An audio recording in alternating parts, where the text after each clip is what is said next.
और आपको सीधे लिए चलते हैं मौजपुर, जहां पर मौजूद है हमारे संवाददाता ऐश्वर्या पालीवाल। ऐश्वर्या, जानना चाहेंगे इस वक्त मौजपुर में, आपको हम बता दें कि कुछ समय पहले हमारी संवाददाता ऐश्वर्या पालीवाल वहां पर पहुंची और उन्होंने हालात का जायजा लिया। उनकी रिपोर्ट देखिए।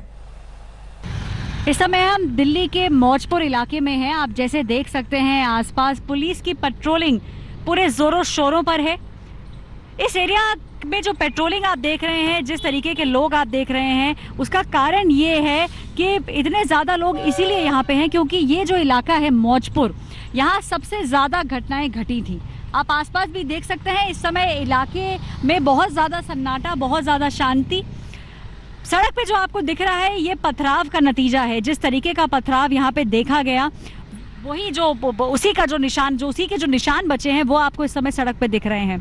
देखिए, दुकानों की बात करें तो कुछ भी इस समय यहाँ मौजपुर इलाके में, दिल्ली में कुछ भी खुला नहीं है। धारा 144 यहाँ पे लगाई गई है। लोगों का असेंबल होना एक जगह बिल्कुल भी मना है। देखिए, रेलिंग भी आपको यहाँ दिखेगी, किस तरीके से बीच की रेलिंग भी टूटी हुई है। ये जो विजुअल्स इस समय आप देख रहे हैं ये एक अलग ही दास्तां बयां करते हैं। ये विजुअल्स को देख के मालूम चलता है कि पिछले 3 दिनों में इस इलाके में अगर खास तौर से बात करी जाए तो कितना ज़्यादा एक दहशत का माहौल था और किस तरीके से जो राइट यहाँ पे हुआ था, किस तरीके से राइटिंग यहाँ पे हुई थी। आगे की तरफ आप देखेंगे पुलिस जो है हर जगह, हर 100-200 मीटर के ऊपर पुलिस हर जगह मौजूद है। पुलिस का कहना है कि वायलेंस आज बिल्कुल भी यहाँ नहीं होना चाहिए। ये देखिए, दूसरी तरफ आप देख पाएंगे कितनी बड़ी तादाद पे यहाँ पे पुलिस मौजूद है। बार बार पेट्रोलिंग की जा रही है यहाँ पे इस इलाके में। एक जगह से दूसरी जगह पेट्रोलिंग करने का जो एक कारण है वो ये है कि कोई भी घटना अब मौजपुर में या अगर इससे आगे जाएं जाफराबाद में आज बिल्कुल नहीं होनी चाहिए। और जो विजुअल्स आप नीचे देख रहे हैं वो एक अलग ही कहानी इस समय बयां करते हैं। ये मौजपुर इलाका वही इलाका जहाँ सबसे ज़्यादा हिंसा भड़की थी और सारी दुकानें इस समय यहाँ पे बंद हैं।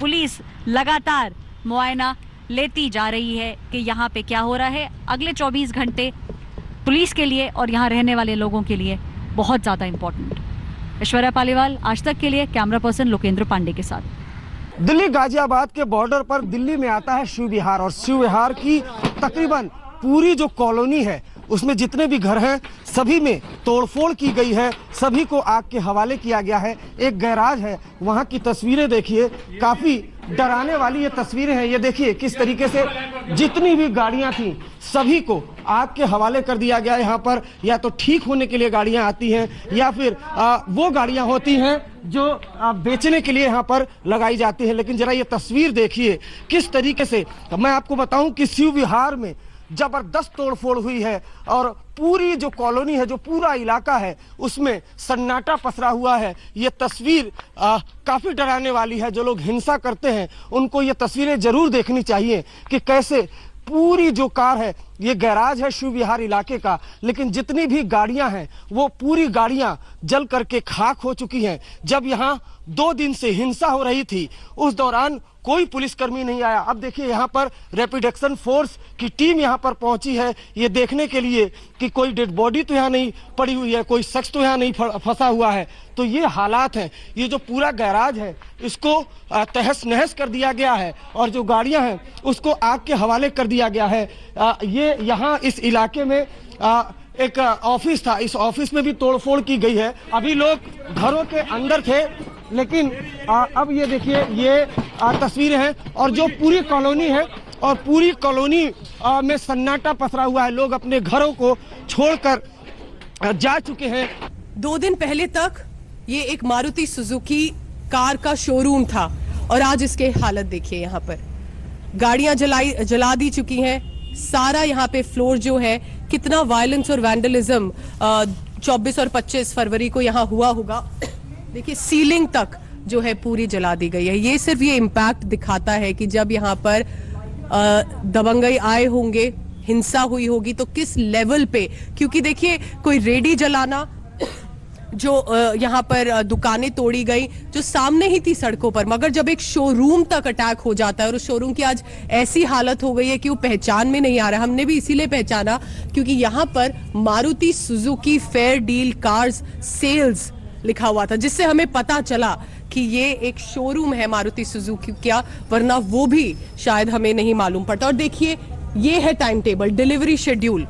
2 बजे के बाद यहाँ पर कुछ नहीं लिखा गया है, क्योंकि दिन में ही जो है उसी के बाद यहाँ पर हिंसा हुई थी।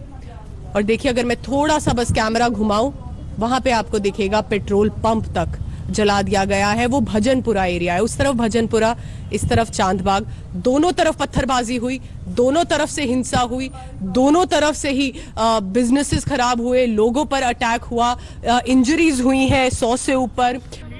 इस वक्त मैं भजनपुरा इलाके में हूं। अगर आप यहाँ पर देखें तो बीएसएफ के जो जवान हैं वो यहाँ पर अब पहुंचे हुए हैं। बॉर्डर सिक्योरिटी फोर्स के जवान वो फिलहाल यहाँ पर पहुंचे हुए हैं और अत्याधुनिक हथियारों से लैस हैं। भजनपुरा ये वो इलाका है जहां पर जबरदस्त हिंसा हुई थी और हिंसा के निशान भी अब हम आपको साथ साथ दिखाएंगे कि देखिए किस तरीके से यहाँ पर हिंसा हुई थी। लेकिन अब बीएसएफ के जवान इस इलाके में मार्च कर रहे हैं, इन गलियों में मार्च कर रहे हैं अत्याधुनिक हथियारों से लैस।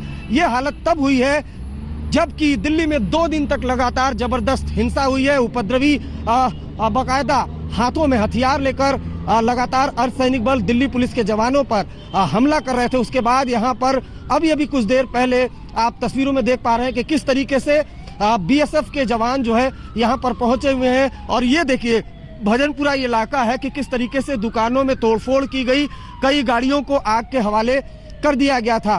कुछ दिन पहले यहाँ पर पैरामिलिट्री फोर्सेस के जवान पहुंचे थे, लेकिन अब यहाँ पर बीएसएफ के जवानों ने मोर्चा संभाला हुआ है और ये इन गलियों में जा रहे हैं। आपको दिखाऊंगा, ये इन गलियों में बीएसएफ के जो जवान हैं वो जा रहे हैं, क्योंकि यहाँ अब से कुछ देर पहले कुछ लोग दिखाई दिए थे, जिसके बाद ये इस एक टुकड़ी को, बीएसएफ की टुकड़ी को यहाँ पर भेजा गया है ताकि शांति व्यवस्था यहाँ पर कायम की जा सके। और जो भी सड़क पर दिख रहा है उसको बाकायदा अंदर जाने के लिए कहा जा रहा है।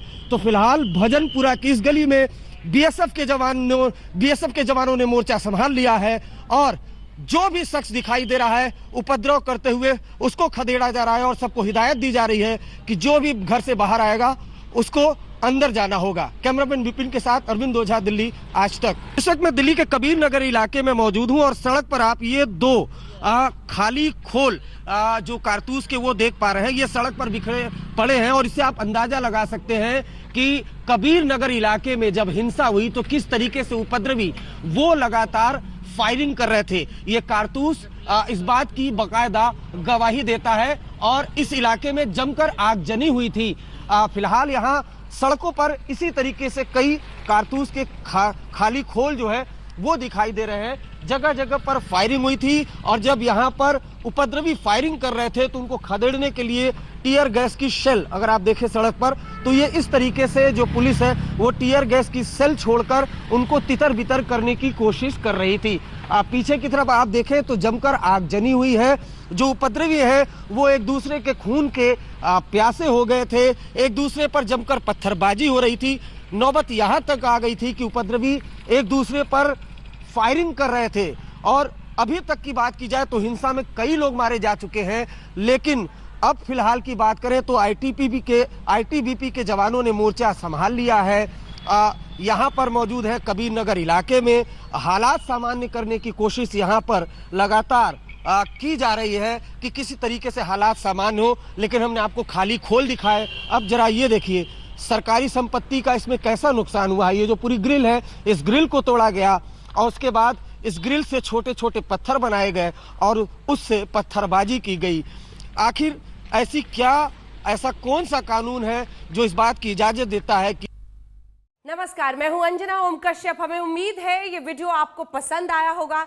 लेटेस्ट खबरों के लिए यूं ही देखते रहिए आज तक और इस वीडियो के पसंद आने पर लाइक, शेयर एंड सब्सक्राइब करना ना भूलें।